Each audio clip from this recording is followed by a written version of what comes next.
Buenos días, hermanitas. ¿Cómo descansaron? Si ya desayunaron, espero que bien. Estamos en el segundo día de nuestro retiro por la mañana y el título que nos acompaña en esta mañana: La verdad se encuentra en el camino, y alude al camino de Emaús. Si quieren, agenden, escriban este texto de Lucas 24. Ahí van a encontrar a los discípulos de Emaús. Yo les subrayo los versículos del 32 al 35. Y hay otros dos textos que también sería importante por ahí agendar. 2 Corintios, versículos 3 y 4, y el versículo 15 de Colosenses 1. Es simple, Él es imagen del Dios invisible. Pablo en 2 Corintios nos dice: si nuestro evangelio todavía resulta impenetrable, lo es solo para aquellos que se pierden, para los incrédulos, a quienes el Dios de este mundo les ha enceguecido el entendimiento, a fin de que no vean resplandecer el evangelio de la gloria de Cristo, que es la imagen de Dios. Recuerden, toda esta semana queremos ver a Jesús. ¿Recuerdan ayer esos griegos que le pedían a Felipe? Queremos ver a Jesús. Por lo tanto, nuestra mirada está puesta en su humanidad, en cada gesto, en lo que dice, en lo que hace, en lo que piensa. Y como nos invita la carta a los filipenses, ya saben, a tener cómo siente Jesús, a tener los mismos sentimientos de Cristo Jesús. Vamos a nuestra charla de hoy. La verdad se encuentra en el camino. Sin un tú que nos reconozca y nos nombre, sin otro, sin un tú que nos reconozca y nos nombre, sin un rostro amado, no llegaríamos a poder reconocer la realidad. No terminaríamos de ser conscientes de ser alguien, pero solo viviendo y conociéndonos podemos terminar de conocer a ese tú con mayúscula que nos despertó a la existencia. Lo mismo pasa con Jesús. Es entendible solo a la luz de la humanidad concreta de cada uno de nosotros. Por eso es que en estos días lo vemos a Él y nos vemos a nosotros, sus sentimientos, nuestros sentimientos, unida y vuelta. De nuestra autocomprensión podemos ir a su comprensión. Esa es la idea. Una vez llegados a Él, hacemos el camino de retorno, confrontados frente a frente, como ahora nosotros, sabemos para qué fuimos creados. Jesús, existiendo como hombre, nos entrega la imagen perfecta del Padre. Pero solo comprendiendo al hombre que Él es, podemos vislumbrar al Padre que en Él se manifiesta. Y a eso aluden estas dos citas de 2 Corintios y de Colosenses que les compartí al principio. Sabemos que somos, ustedes, yo, todos, el hombre es un enigma. Su anhelo supera sus fuerzas. No nos queda otro camino que declararnos absurdos o reconocer ese vacío como un llamado al encuentro, un signo anticipador de la plenitud que se le ofrece. Miren, una vez más, ser cristiano es estar abierto todos los días a alguna paradoja. Esta paradoja de la existencia, de nuestra existencia, que es pasión absoluta de vida y a la vez avance inevitablemente hacia la muerte. Es necesidad de amor incondicional, pero cuanto amor encontremos en este mundo, está siempre amenazado por la misma fragilidad y miedo que amenazan el amor que nosotros ofrecemos. Parece complejo al decirlo. Todos anhelamos un amor incondicional. Pero tanto el que encontramos de otro nunca va a ser incondicional. Y seamos sinceros, el que nosotros le ofrecemos a los demás también está expuesto a la falla, no es incondicional. El amor que es consciente del tiempo exige eternidad, y solo la eternidad absuelve y consagra al amor. Lo que el hombre sabe de sí mismo es una determinación, un condicionamiento para todos sus saberes. Sí, lo que nosotros conocemos de nosotros mismos ya nos está determinando a ver cómo conocemos todo lo demás. Esto condiciona, afecta la manera de acceder, reconocer o rechazar a Dios de rechazar a Jesús. Carecer de una palabra puede implicar ignorar una dimensión de la realidad. Utilizar la no apropiada es doblegar la realidad, llevando a una lectura equivocada de la misma. Si esto pasa, fíjense, si esto pasa con una palabra que nos borra una parte de la realidad o la cambiamos, mucho más ocurre con el desconocimiento de nuestra propia humanidad. Si el hombre no se conoce, no sabrá valorar lo que le ofrecen. Por eso es tan importante este trabajo de mirar, de observar los sentimientos, los gestos, las acciones del otro. Aquí el otro con mayúscula es Jesús, para también en ese espejo tratar de definir los propios actos, gestos, sentimientos. La verdad se encuentra en el camino. Se encuentra en el camino. Creados a imagen y semejanza de Dios, más que tener experiencias de Dios, miren qué bello ver esto, ¿no? Nosotros no es que tenemos experiencia de Dios, sino que somos experiencia de Dios. Cada uno de nosotros es experiencia de Dios, en y a través de lo que somos y de lo que las cosas todas son. Esta es la razón de posibilidad de la sacramentalidad. La historicidad de la existencia, vivimos en el tiempo, hace que no percibamos, que suframos y realicemos nuestra humanidad siempre de la misma manera. Decía que la verdad se encuentra en el camino. En el camino de los hombres supo Dios quién es Él mismo como Dios de los hombres. Y en el camino del Dios encarnado supimos los hombres quiénes somos. A la luz del Verbo, recuerda, nos dice el Magisterio, se revela también nuestra propia identidad. Y ese camino ya sabemos quién es. Es Jesús. Nos hablaba en el camino, recuerdan, evocan los discípulos de Maús. Nos hablaba mientras caminábamos. El caminar profundiza lo que suscitó un encuentro inicial. Solo el tiempo y el camino nos van permitiendo saber con verdad quiénes somos y quiénes son aquellos que van a nuestro lado. Por eso no hay que desesperar del tiempo. A veces desesperamos de distintas maneras, ¿no? Cuando uno, porque o es muy joven y ya querría, late el corazón tan intensamente que lo quiere todo, pero todavía no es tiempo. No puedo absorber o vivir todo en un instante. Y nos va pasando que con el correr de los años tenemos que asumir otra postura frente a este tiempo que pasa y que deja sus huellas. Y sin embargo es algo muy rico. Y por más tiempo que hayamos vivido, tampoco hemos agotado todo lo que teníamos para vivir y para conocer. Siempre tenemos sed de más. Por eso es que, insisto, solo el tiempo y el camino nos van permitiendo saber con verdad quiénes somos y quiénes son aquellos que van a nuestro lado. Humildad del hombre, que sabe que sin tiempo no hay hombre y sin tiempo no hay profundidad posible. El tiempo nos permite ir profundizando, buceando, saboreando todas las cosas a Dios.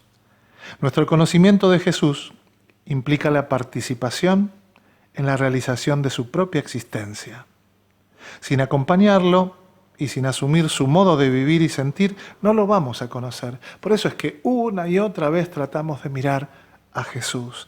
En Él nos encontramos y nos realizamos a nosotros mismos. Nuestro propio misterio se devela a la luz del misterio del Verbo encarnado. La celebración de sus misterios, la percepción de esas realidades, la ejercitación de esas acciones y la vivencia de esas actitudes son condiciones ineludibles para asomarnos con verdad a su corazón, al corazón de Jesús. En otras palabras, tenemos que tener la misma actitud, intención y comportamiento de Jesús. Recuerdan Filipenses, hermanos, tengan entre ustedes los mismos sentimientos de Jesús.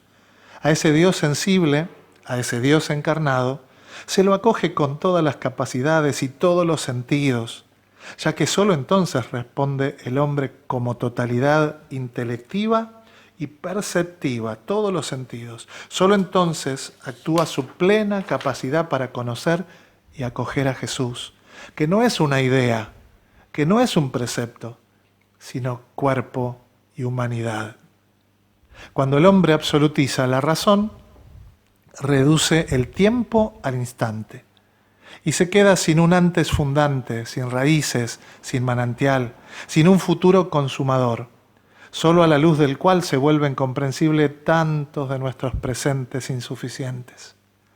Lo puramente analítico acá en la cabeza, si solo nos quedamos con eso, ese análisis puro empobrece la vida humana y religiosamente cierra la posibilidad de comprender los contenidos esenciales de la fe, que nos llegan por el camino de los sentidos, de la memoria, el amor, la belleza.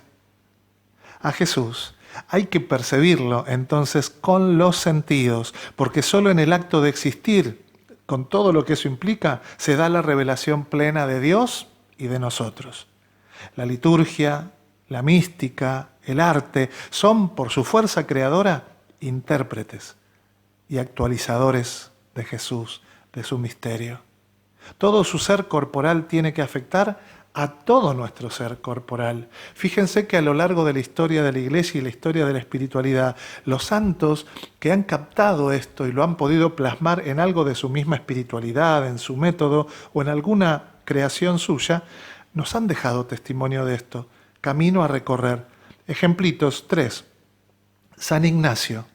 San Ignacio, sabemos lo valioso que es para él en su método para acercarse a la relación con Cristo, la composición del lugar. Es esto, la composición del lugar de San Ignacio. Un ejemplo de San Francisco de Asís, que termina regalándonos el pesebre. Él sin poder visualizar, tocar esa humanidad de Jesús, le falta algo, no llega. Por eso es que inventó el pesebre. El arte, San Juan de la Cruz, lo que es el poema para Juan de la Cruz, para poder tocar, palpar la humanidad del Señor. Y tenemos los pintores, los novelistas, los poetas, los músicos, que se han permitido encontrarse y comprender a Jesús. De Jesús tenemos que tener sensaciones analíticas y visuales, noticias e ideas, experiencias y esperanzas. Todas ellas nos entregan su persona como hecho humano y como misterio de Dios. Las cosas y los hombres no se conocen de la misma manera. Fíjense que a las cosas, en cierto sentido, se las puede analizar y arrancarles la verdad, pero qué distinto es entre nosotros, con las personas, los seres humanos. El adentro y las entrañas de una persona tienen que reconocerse más bien por sus huellas, por sus obras, por los signos que dan de sí y sobre todo por la propia manifestación de cada uno. La persona es conciencia, somos conciencia y somos libertad.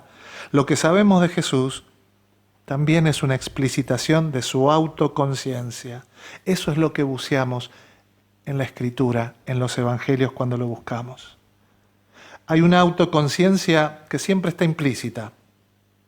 Decimos quiénes somos, sobre todo cuando nos ven actuar, cuando nos relacionamos, cuando establecemos prioridades y llevamos a cabo decisiones.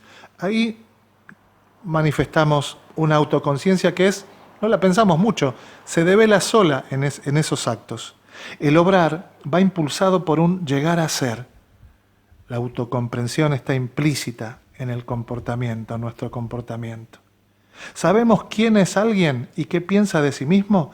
Si observamos cuál es la línea inspiradora de su comportamiento, las realidades a las que sirve, los reclamos que hace, su actitud ante las instituciones, personalidades y situaciones en medio de las que vive, sobre todo en personas religiosas.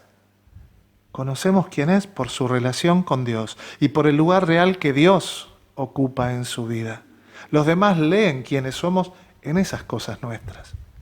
Donde hay convivencia y no hay comunicación, qué importante esto en la vida de la comunidad. Donde hay convivencia, pero no hay comunicación, no puede surgir la amistad.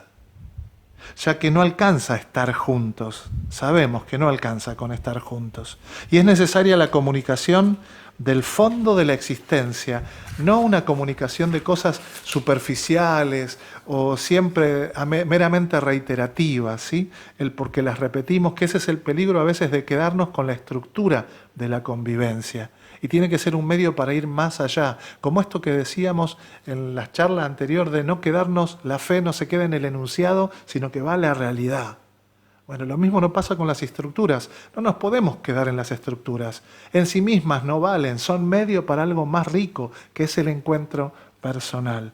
Por eso estos días de retiro también son una ocasión para revisar nuestra mirada sobre esas estructuras, sobre lo que debemos hacer, porque está pautado por días, por horarios, por reglas, por una regla, pero la regla es un medio para algo más, no es un fin en sí mismo. Bien, los caminos reales que llevan al conocimiento de Jesús, ¿cuáles son esos caminos reales que nos llevan a ese conocimiento?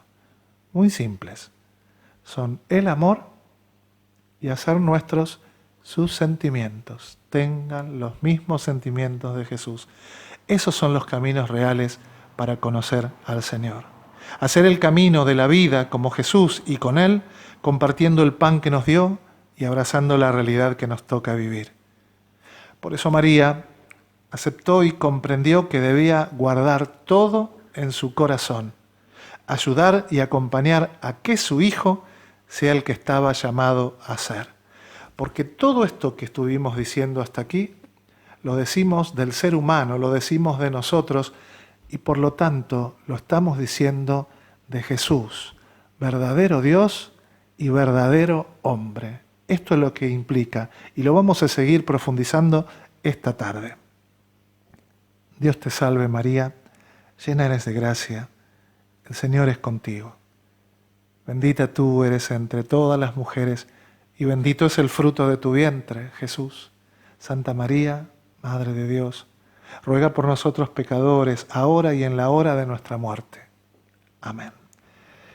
Jesús, Jesús mío, Jesús nuestro, Jesús amado, Señor de la historia, al encarnarte dignificaste y llevaste a plenitud todo lo que somos y hacemos. Que nuestro trabajo humilde y escondido, como el de San José, forme parte de tu amoroso proyecto de salvación para nosotros. Amén. Te doy gracias, Señor, por tu amor.